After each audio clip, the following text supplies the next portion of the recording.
지금부터는 국민의힘 박덕흠 의원과 관련된 이야기를 좀 해보도록 할게요. 방금 평론가님께서 말씀을 해주셨습니다만 박덕흠 의원 3선 의원입니다. 그 가운데 대부분의 세월을 국토교통위에서 보냈고요.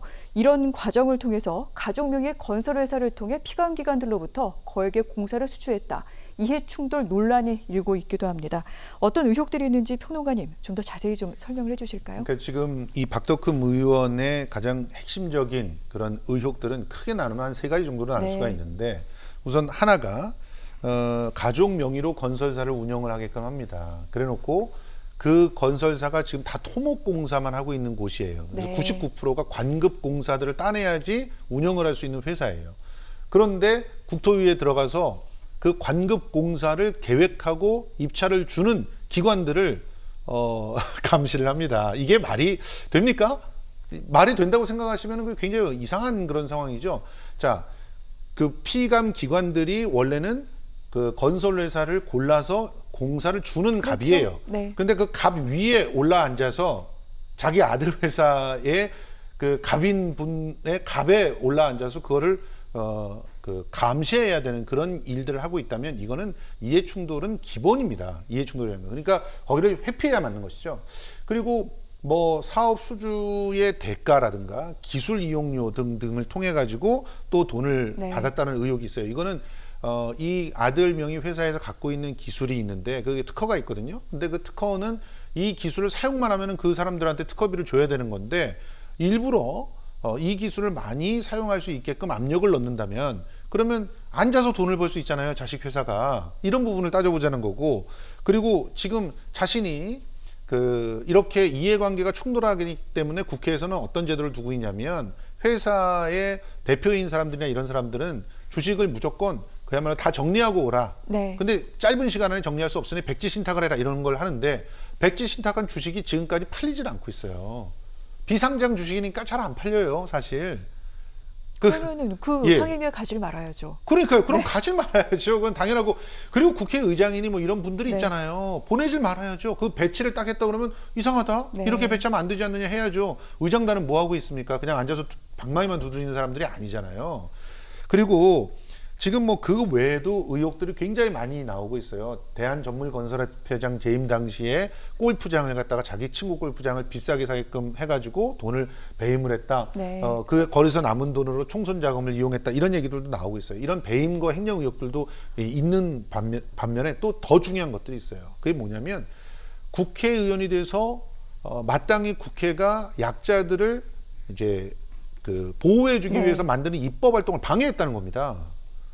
이거는 국회의원으로서는 절대로 해서는 안 될 일입니다. 그런데 자기가 소속돼 있지 않은 위원회까지 가가지고 법을 통과시키지 못하게 하려고 했고, 또 이런 건설회사에서 삼진아웃 제도라고 해가지고 뭐 문제가 되는 일들을 하면 3번 만에 다시는 입찰을 못하게끔 하는 그런 법들을 통과시킬 때 그걸 막았어요. 이건 그야말로 로비스트가 돼 있는 겁니다. 건설 회사들에. 그런 사람들이 국회의원이 되면 되겠습니까? 이제 그러니까 지금 이 부분이 당연히 국민의힘에서는 빨리 해결을 해야 되는 그런 상황이 돼가고 있는 것이죠. 그렇군요. 자, 이런 가운데 박덕흠 의원 오늘 오후에 기자회견을 열어 자신에게 제기된 여러 의혹 등에 대해 얘기를 했습니다. 여러 얘기들이 있긴 했었습니다. 다들 아시겠지만 공개 입찰을 통해서 수주받은 것이다 등등 여러 가지 부분에 대해서는 자신에 대한 정치 공세다 이런 얘기를 하기도 했는데, 변호사님 이 해명 어떻게 들으셨는지요? 아니, 해명을 했어야 이거를 제대로 들었는지를 평가를 하는데 저는 이거 해명 자체가 아니라고 생각을 해요. 억측 정치 공세다, 이해충돌 비판은 수용한다, 그냥 이렇게 얘기를 하셨는데 이게 해명인가요? 그리고 여기서 지금 문제가 되는 게 뭐냐면은 100% 경쟁 입찰이었고 내가 그 국회의원직에 당선된 이후에 오히려 관급공사 수주율이 줄었다, 매출액이 줄었다, 지금 이 얘기를 하시는 것 같은데, 그 국회의원 되고 나서는 관급공사 수주 안 하는 게 맞고 최소한 국토위 간사직은 국토위는 가지 말았어야 된다고 봐요. 그다음에 100% 경쟁 입찰이었기 때문에 의심할 게 아니다. 저번에 조국 전 장관 때 저는 그분이 100% 무죄다 그렇게 생각하지는 않아요. 개인적으로는. 그런데 그때 뭐라 그랬냐면은 펀드사에서 가로등 전멸업체 투자를 한 게 국가 무슨 정책 사업이었다고 이게 무슨 광급공사 수주 의혹이 있다고 공격을 했었단 말이에요. 그러면 똑같은 비판이 여기 가능한 거 아니에요? 오히려 더 이거는 피감 기관에 광급공사를 수주했으면은 더 밀착되게 관련돼 있다고 얘기할 수 있는 문제거든요. 근데 제가 볼 때는 지금 국민의힘에서 너무 이 사건을 안이하게 판단하는 게 아닌가. 사실관계 규명 중이다. 사실 규명부터다. 지금 이렇게 얘기를 하는데 이거 너무 오래 끌으시면 안 됩니다. 사실 규명부터 하는 거는 검찰이나 법원에서 하는 거고 정치적인 판단은 타이밍을 봐서 먼저 치고 들어가는 거예요. 민주당에서 당직 제명을 했다면은 여기서는 의원직 제명안을 상정이라도 해야 되는 게 아닌가. 그 신용이라도 해야 되는 게 아닌가 싶은데 사실관계 파악이다. 너무 상황을 안이하게 본다는 생각이 들고 있고 그다음에 연말까지 이 이슈를 계속 가져간다면 또 다른 게 터질 수가 있고 내년 재보궐까지 위험해진다고 생각을 하거든요. 이게 선악 프레임으로 가면은 지금의 보수당 어차피 싸우는 방법도 모르고 더 깨끗해지지 않으면 이길 수가 없어요. 그래서 너네도 그랬지 우리도 그래. 그래 이건 물타기다. 이런 식의 공격 가지고는 못 이깁니다. 네. 국민의힘 내부는 이렇다고 합니다. 당내 어떻게 해야 될지를 놓고 여론이 팽팽하게 맞서고 있다고 하는데요. 초선 의원들은 민주당이 한 것처럼 김홍길 의원을 제명한 것처럼 똑같이 처리해야 된다. 굉장히 강경한 것으로 알려지고 있습니다만 다선 의원들은 좀 신중론을 펼치고 있다고 합니다. 그렇기 때문에 일단 국민의힘은 긴급 진상조사 특위를 구성하겠다 이렇게 밝혔는데 이 부분 어떻습니까, 변호사님? 우리가 뭐 어떤 사건을 가지고 인권이라든지 권익위에서 조사를 한다 그럴 때 맨날 하는 얘기가 강제 수사권이 없기 때문에 진실을 밝혀내는데 한계가 있다 그렇게 얘기를 하잖아요. 이 마찬가지예요. 진상조사 특위에서는 확실하게 실체를 규명하기가 어려워요. 네. 강제 수사권이 없기 때문에 제출하는 자료에 의존을 해야 되고 이렇지만은 할 수 있는 한 최선은 다해서 외부 전문 인사를 영입이라도 해가지고는 저 이거 밝혀내야 된다고 보고요. 네. 밝혀낼 수 없는 부분이 있다면 그거는 그거대로 또 공개를 하는 게 맞다고 갑니다.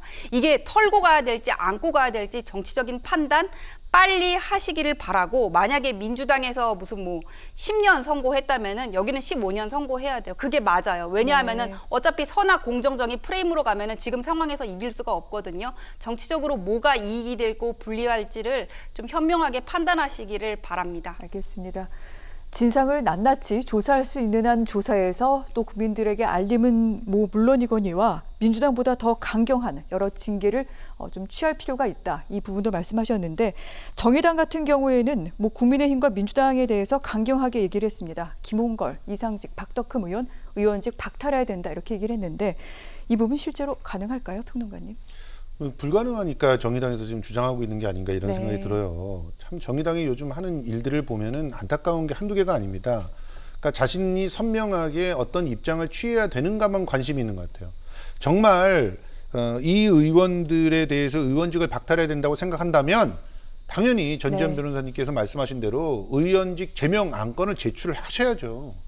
지금 같은 분위기에서는 민주당 의원들 같은 경우는 상당 부분 동참할걸요? 그런데도 안 하는 거예요.